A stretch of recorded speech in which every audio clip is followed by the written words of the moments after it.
24 horas con María Gracia Costa. Amigos, muy buenas tardes, bienvenidos a 24 horas. 14 votos en el Consejo Metropolitano dieron paso a la remoción del alcalde de Quito, Jorge Yunda, después de 9 horas de sesión extraordinaria. La mayoría de concejales aseguró que el alcalde incumplió su trabajo y traicionó a los quiteños. Sin embargo, pese a este sentir, 7 concejales de la Revolución Ciudadana intentaron salvarlo. Muchas gracias. Mi voto a favor. Antes del voto 14 que logró la salida de Jorge Yunda, hubo momentos de celebración en el municipio durante la votación por la remoción del alcalde. Uno de estos cuando el tercer concejal de la Revolución Ciudadana votó a favor. Es necesario que Quito vuelva a ser la luz de América, que Quito vuelva a ser la carita de Dios y no el rabo del diablo. Ella, junto con otros compañeros de bancada, cuestionaron duramente la gestión del alcalde. Por no tener una visión de ciudad y sobre todo por el progreso de la ciudad, mi voto es por Quito. Pero no todos votaron a favor. Solo lo hicieron Juan Carlos Fiallo, Mónica Sandoval y Brit Vaca. Las 14 voces que apoyaron el proceso de remoción justificaron su voto con base en los argumentos de incumplimiento de funciones. Las investigaciones de fiscalía, el grillete, no podemos aceptar que se antepongan los apetitos por hacer negos. Hoy es un día para defender la dignidad de esta ciudad. Claramente sustentado que ese incumplimiento lo tuvo el señor alcalde. El concejal Bernardo Abad además cuestionó las amenazas que dijo fueron expresadas por la defensa del alcalde. Estamos sin duda frente a la administración municipal más oscura de la ciudad. Ha permitido evidenciar de manera inobjetable que el alcalde Jorge Yunda ha incurrido en varias causales de remoción. Un concejal de la Revolución Ciudadana, Luis Robles, votó en contra de cesar al alcalde y 6 de la misma bancada se abstuvieron, aun cuando los argumentos de todos en contra de Yunda eran claros. No podemos ser cómplices de una gestión que no cumpla sus obligaciones, que el sistema de transporte no opere y con ello se limita la posibilidad de cambiar el modelo de ciudad. Y desde el fondo de mi sentir que un pueblo no puede seguir aceptando improvisaciones. Algunos discursos de quienes se abstuvieron también se relacionaron con una supuesta lucha de clases. Esto explica el concejal Fernando Morales, haciéndose eco de los argumentos errados del alcalde. Que supuestamente por ser de orígenes sencillos no le dejan gobernar, eso es mentira. Y haciéndose la víctima, no hay que caer en ese juego, es parte del discurso. Jorge Yunda reaccionó a través de su cuenta de Twitter. Escribió: en la política no hay amigos, hay intereses. En la política se puede freír granizo. Así me decían y lo he comprobado. Una vez notificado, el alcalde Yunda tiene 3 días para presentar un pedido de consulta ante el Tribunal Contencioso Electoral. Sorteado, el juez ponente requiere el expediente y el Consejo Metropolitano debe enviarlo en 2 días. Abocado conocimiento, el tribunal tiene 10 días término para su resolución. Tras este procedimiento reglamentario, Jorge Yunda dejaría el municipio 2 años después de su elección. En Quito, María Gracia Costa, 24 horas. Y el vicealcalde de Quito, Santiago Guarderas, hizo un llamado a los funcionarios municipales a evitar cualquier tipo de movimiento irregular durante la época de transición en caso de ratificarse la remoción del cargo de Jorge Yunda. A todos los secretarios, gerentes y funcionarios de la corporación municipal, no hagan contratos de última hora, no hagan transferencias ni pagos sobre contratos irregulares. No como alcalde, como vicealcalde y fiscalizador, cumpliré mi tarea de control y si es del caso presentaré ante las autoridades de control, Contraloría, Fiscalía, si se dan movimientos irregulares en esta época de transición. Las causales que provocaron la decisión de remover a Jorge Yunda de la alcaldía de Quito giran en torno a la evidente falta de transparencia en la gestión municipal y a la falta de impulso a una política anticorrupción dentro de la municipalidad. Eso pasó factura a una administración acosada por los escándalos y malos manejos. Se podría resumir en falta de transparencia. No obstante, son casos puntuales que llevaron a Carolina Moreno y Jessica Jaramillo a plantear una salida legal a 2 años de una gestión municipal enredada por los escándalos de corrupción e inacción de su máxima autoridad, Jorge Yunda. Las caras visibles del Frente de Profesionales por la Dignidad de Quito repartieron su presentación frente a los concejales que no pudieron sino censurar la gestión de Yunda. Y estoy aquí porque creo en los hechos de los que nosotros hemos pedido la remoción del alcalde, del doctor Jorge Yunda. Pero, ¿qué tipo de incumplimientos se evidencian tras la remoción de Yunda de la alcaldía? En el caso del proyecto Corredor Labrador-Carapungo, la falta de información sobre las acciones emergentes en cuanto a la pandemia del COVID-19. El alcalde no rindió cuentas. No conocemos y no conocen ustedes como concejales de Quito lo que ha sucedido o las acciones que ha emprendido el municipio de Quito para sustentar y sostener la ciudad frente a esta pandemia. Sobre el plan de repavimentación de Quito, obstruyó la fiscalización. Los 2 años de la gestión de Jorge Yunda se han caracterizado por la obscuridad en la información y la no rendición de cuentas. Primero sembró dudas y más tarde florecieron los escándalos. Pero hubo más evidencia sobre el trabajo cerrado de una alcaldía que se pensó como un trabajo particular, ausente de políticas para combatir la corrupción. Y sí, otra de las causales que han provocado la remoción del cargo tiene que ver con la anticorrupción. Esta alcaldía incumplió con el diseño y presentación de políticas, mientras que la obra emblemática del transporte de la ciudad también se ha visto salpicada por la inacción, la falta de información sobre el metro de Quito, sobre su sostenibilidad y operación, o la misma ejecución presupuestaria del 2019-2020, falta de información y rendición de cuentas. Existen 6 hechos que no se han podido desvanecer y de los cuales él es responsable. Como si se tratara de una gestión particular y no una administración municipal. La administración Yunda prácticamente terminaría sus 2 primeros años con pena y sin gloria. En Quito, Fausto Yepes, 24 horas. Y ahora vamos al Palacio de Gobierno, donde el presidente Guillermo Lasso acaba de posesionar a 16 nuevos gobernadores. Freddy Paredes tiene los detalles. Hola Freddy, buenas tardes. Por favor, cuéntanos, con esta nueva posesión se completó el número total de gobernadores. Adelante. Hola, ¿qué tal María Gracia? Amigos televidentes, muy buenas tardes. En efecto, el presidente Guillermo Lasso acaba de posesionar a 16 nuevos gobernadores y estos se suman a los 6 que fueron nombrados ya en decretos anteriores. Tenemos 22 gobernadores ya posesionados en el país. Como sabemos, la provincia de Pichincha no tiene gobernador y lo único que restaría es la designación del presidente del Consejo de Gobierno de Galápagos, que tiene un rango similar al de un gobernador. Esa designación aún resta, pero de momento el presidente Guillermo Lasso, junto al ministro de Gobierno y al secretario de la Administración o secretario de la Presidencia, Iván Correa, mantienen una reunión con todos los gobernadores nombrados. Entendemos que se está difundiendo la línea de acción que tiene este nuevo gobierno antes de bajar a esta zona donde nos encontramos actualmente. Estará aquí el presidente Guillermo Lasso junto a los recién posesionados gobernadores, 22 en total, reiteramos, y ofrecerán declaraciones respecto de esta última designación y acaso de otros temas de coyuntura. Ahí tendremos probablemente la posibilidad de consultar cuándo será designado el presidente del Consejo de Gobierno de la provincia de Galápagos, con lo cual estaría completo el staff de gobernadores que debe nombrar el presidente Guillermo Lasso. Eso es lo que queremos compartir con ustedes. En los próximos minutos seguramente concluye esta reunión del presidente con los gobernadores y estarán aquí en las gradas de acceso al Palacio de Carondelet para conversar con los periodistas. Volvemos contigo en los estudios, María Gracia. Amigos, muy buenas tardes. Muy buenas tardes para ti también, Freddy, y muchísimas gracias por el informe.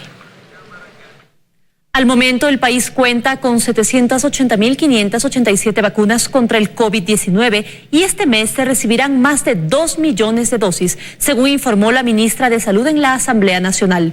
La funcionaria será llamada nuevamente a contestar preguntas de los asambleístas. Jimena Garzón compareció telemáticamente ante la Comisión de Salud de la Asamblea Nacional. Allí explicó el plan de vacunación que fue presentado por Lazo a inicios de esta semana. Nuestra filosofía de no saltarse la fila es una decisión técnico-médica. Bajo esa lógica sostuvo que se realizaron los grupos prioritarios para la vacunación. En la primera fase que ya inició se han vacunado a 50,000 ciudadanos diariamente en todo el territorio nacional. Dijo que tienen 375 puntos fijos y que harán mingas los fines de semana. Realizaremos barridos comunitarios para determinar qué ecuatorianos no han recibido aún su vacuna. Del 25 de mayo al 2 de junio se inocularon 348,104 dosis y hay disponibles 780,587 dosis de Pfizer, AstraZeneca y Sinovac. Para poder cumplir con la meta se espera la llegada de más vacunas al país. ¿Y cuáles estamos recibiendo ya durante el mes de junio? Que tendremos un aproximado de 2.163.960 dosis entre los diferentes laboratorios. Mientras tanto, siguen las conversaciones con otras 3 empresas. Que esperamos que a partir del próximo mes podamos ya poder confirmar y empezar a recibir al menos con 2 grandes laboratorios. Si el gobierno cumple con la vacunación de 9 millones de personas en 100 días, se alcanzaría el 71.47% de la población ecuatoriana. Cuando terminemos esos 100 días, seguiremos vacunando a la población para alcanzar un porcentaje mayor de cobertura y así asegurar la inmunidad de rebaño. La ministra tuvo que abandonar su comparecencia y esto causó malestar en los legisladores. Si el presidente quiere gobernabilidad, pues entonces necesitamos que comencemos respetando. Entendamos que se ha presentado una emergencia, la ministra estuvo aquí telemáticamente. 2 asambleístas prefirieron abandonar la sala y se continuó con la sesión, que luego fue suspendida y se anunció que será convocada la ministra nuevamente para que conteste las preguntas de los legisladores. En Quito, Andrea Samaniego, 24 horas. Escuelas, colegios y universidades se preparan para el regreso presencial a clases luego del anuncio del ministro de Educación. En Guayaquil, más de 3,000 estudiantes regresarán a las aulas. El protocolo está definido. El uso de la mascarilla es obligatorio. Al ingreso se toma la temperatura, se lavan las manos, se coloca alcohol y se guarda el distanciamiento. En la unidad educativa Delfos, la ilusión de un regreso de los estudiantes es grande. Y como no, luego de 14 meses, estas aulas vuelven a abrirse. Bueno, realmente el interés es de la mayoría de los padres de familia, ¿sí? Sin embargo, pues hasta el momento se nos ha indicado que se tiene que trabajar con el 30% del aforo. En la unidad educativa Lemas ultiman detalles con las clases híbridas, un grupo de forma presencial en las aulas y el otro desde sus casas. El 50% de los estudiantes ha mostrado su interés por volver. Hemos enfocado nuestras horas de clases presenciales en lo que tenga que ver con laboratorios, ensayos, robótica, informática. Hasta ahora 26 planteles educativos han sido aprobados por el COE cantonal para retornar a las aulas. A partir del lunes 7 de junio, cerca de 3,000 jóvenes y niños regresarán a sus pupitres. Las universidades e instituciones de educación superior también se alistan para el regreso a clases presencial. Hasta ahora 23 tienen la aprobación del COE nacional. Una de ellas, la Universidad de Especialidades Espíritu Santo. La universidad se ha preparado de una manera progresiva con todos los protocolos de bioseguridad. Se han implementado señaléticas en todo el campus, tanto para el ingreso, circulación de estudiantes en todos los entornos. A otras 14 instituciones de educación superior se les autorizó el desarrollo e implementación de planes piloto de retorno. Las autoridades recalcan que el regreso a clases de forma presencial es voluntario. Joana Ramos, 24 horas.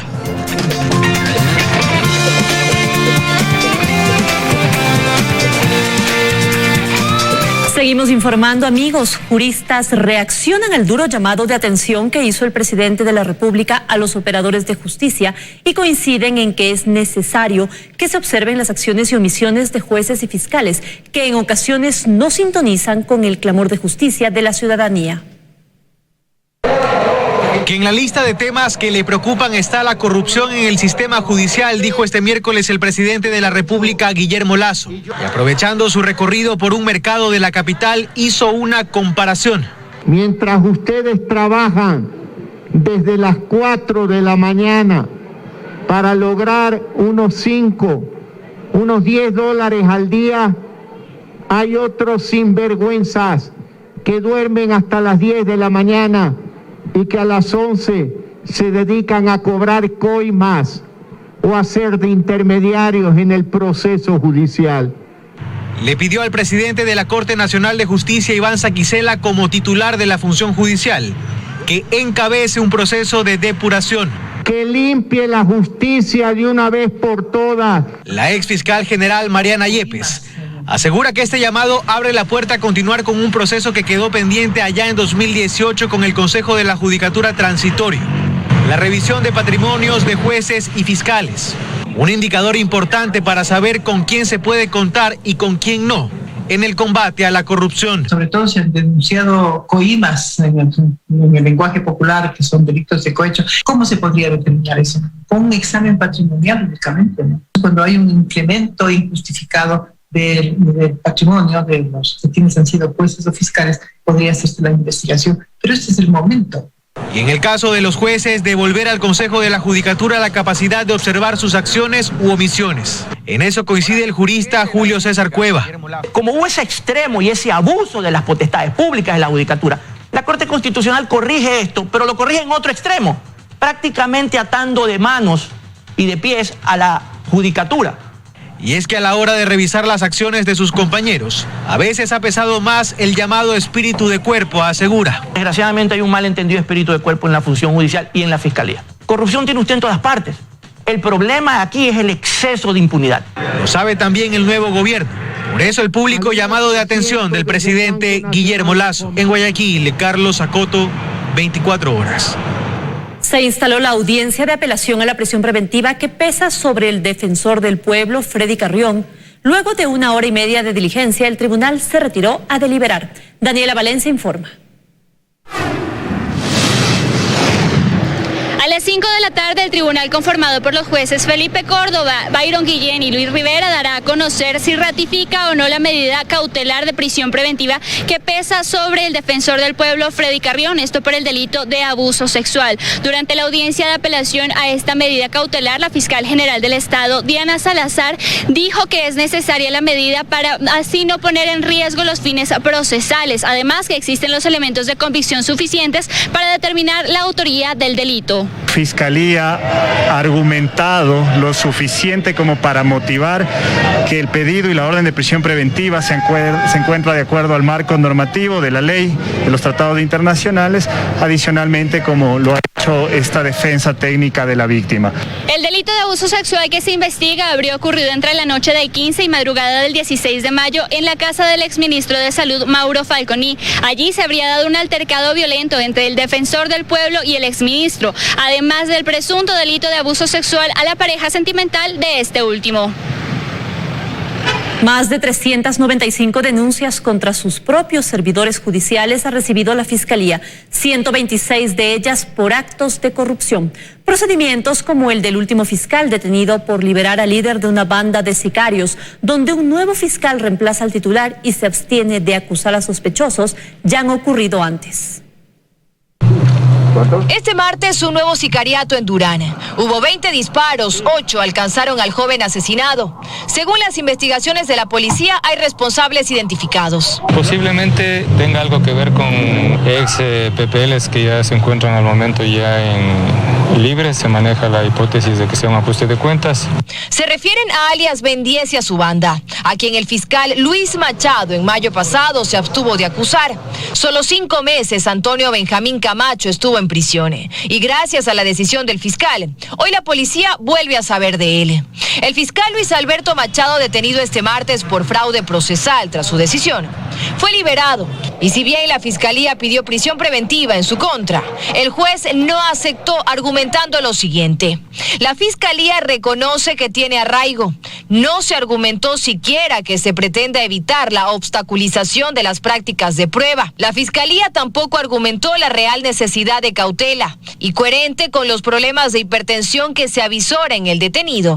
Estimo que no se ha fundamentado el pedido de prisión preventiva, por lo que el fiscal se defiende en libertad. Casos como el del fiscal Machado y de Ben 10, donde el fiscal titular se ausenta y su reemplazo decide abstenerse de acusar a sospechosos, no son nuevos. En el operativo Impacto 377, la policía detuvo con 300 kilos de droga a 6 personas. La fiscal a cargo pidió permiso médico y su reemplazo se abstuvo de acusar a quien estaba identificado como el coordinador de los envíos, un ciudadano español quien recuperó su libertad. De las 395 denuncias que existen en la Fiscalía contra sus propios funcionarios, 126 son por presuntos actos de corrupción en el interior de la entidad. Y sobre a quien la policía identifica como el líder de una banda de sicarios, Ben 10, quien está en las calles, en virtud del principio de inocencia y la no acusación fiscal, no regresará a prisión, a menos que cometa otro delito, que sea detenido y que un fiscal sí lo acuse. Dayara Monroy, 24 horas. Los pasajeros que arriben a Ecuador por vía aérea podrán presentar su certificado de vacunación contra el COVID-19 en reemplazo al resultado negativo de una prueba PCR, según lo decidió el COE nacional. Luisa María Heredia informa. Ecuador ya no le pedirá el resultado de una prueba PCR a los turistas que tengan certificado de vacunación en contra del COVID-19. El Comité de Operaciones de Emergencia Nacional decidió eliminar este requerimiento tanto para viajeros que provengan de destinos nacionales como del extranjero, que lleguen al país por vía aérea y que cuenten con un documento que demuestra que ya fueron inoculados. Esta medida fue impulsada por el ministro de Turismo, Niels Olsen, en su intento por recuperar al sector que se ha visto fuertemente afectado por las restricciones impuestas durante la emergencia sanitaria a causa de la pandemia. Ejemplo de ello son las Islas Galápagos, cuya principal fuente de ingresos es el turismo, y en donde la llegada de viajeros en el 2020 cayó en un 73%, según datos del ministerio. Si bien a finales del año pasado se comenzó a evidenciar un mayor ingreso de turistas al archipiélago, la situación todavía se encuentra muy lejos de volver a ser igual a lo que era antes de la pandemia, cuando se recibían más de 22.000 visitas mensuales. De ahí la importancia, puntualizó el ministro, de incentivar a los turistas. Las aerolíneas, de hecho, por su propia iniciativa, desde mayo pasado ya establecieron como requisito para sus pasajeros el carné de vacunación. Aunque autoridades del aeropuerto de Guayaquil, José Joaquín de Olmedo, han advertido a los viajeros que no se han vacunado todavía o que no poseen un certificado que tendrán que seguir presentando el resultado negativo impreso de una prueba PCR o de antígeno. En otro intento por empujar al sector, el ministro Olsen anunció que empezará a trabajar con los gobiernos autónomos descentralizados, es decir, con las prefecturas y con los municipios, para aumentar los aforos del 50 al 60% en los restaurantes a nivel nacional. Esto, claro, está con el debido cumplimiento de las medidas de bioseguridad en los establecimientos para potenciar el turismo aún más, sin descuidar la salud de los ecuatorianos.